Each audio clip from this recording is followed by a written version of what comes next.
what a great lesson in that. The idea that you take, there's a rule, it's called the 80-20 rule. And in the 80-20 rule, it says, everything that you have, all of your stuff,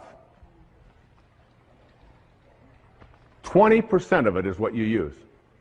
All of your clothes in your closet, 20%. You just keep using the same 20% over and over. 80% of the clothing that you have in your closet, for so many people, is something that you never use, you don't wear. You look at it, you store it, you think, well, there might come a day, oh, I can't part with that, even though you've been carting it around. Every time you move it and you put it. Take the 80% that you don't use, says Lao Tzu, and give it away. Give it away. Lao Tzu said that when your cup is full, stop pouring. When your cup is full, stop pouring. We have an obesity crisis in the United States, in the Western world. The obesity crisis can be handled if you just read the Tao. If you realize, in verse 33, it says, if you realize you have enough, you are truly rich. If you could just learn something called portion control, where you just take a bite and you say, is my cup full? Stop pouring. Stop pouring.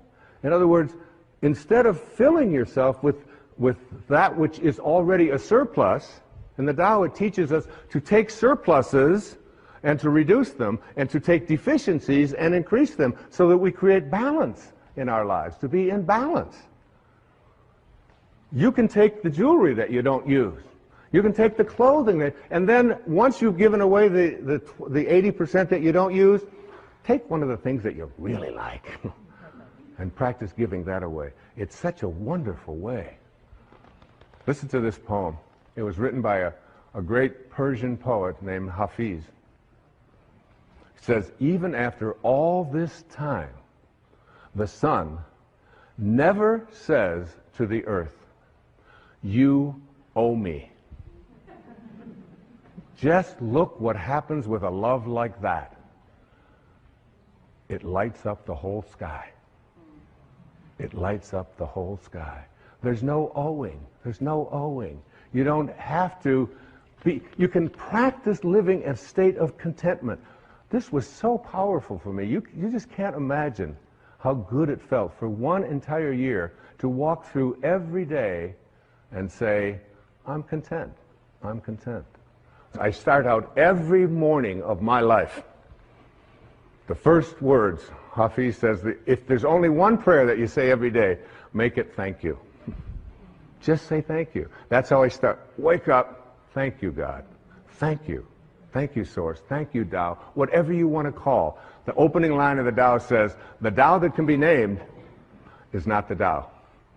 As soon as you put a name on it, it dissolves. There's no name for it. It's just endlessly, invisibly, constantly in a state of creating out of a state of love. I asked if I could have water on the stage. They did it. They figured it out. There's Now, I'm going to try to get some of this water, okay? So you get down here and you just, I'm going to just scoop this up. And okay, now tighter you hold it, the less chance you have of doing anything with it, isn't it? How can I experience water? The way to experience water is to just get soft. Just get unbending. And there it is. That's what water is. The minute I grasp it, the minute I try. And Lao Tzu is saying the same thing is true in everything in your life. The more you grasp, the more you try to hold on to it, the more you try to be rigid with it, the less control you have of it. The softer you are, the less rigid you are, the more flexible you are as a person, the more you can accomplish.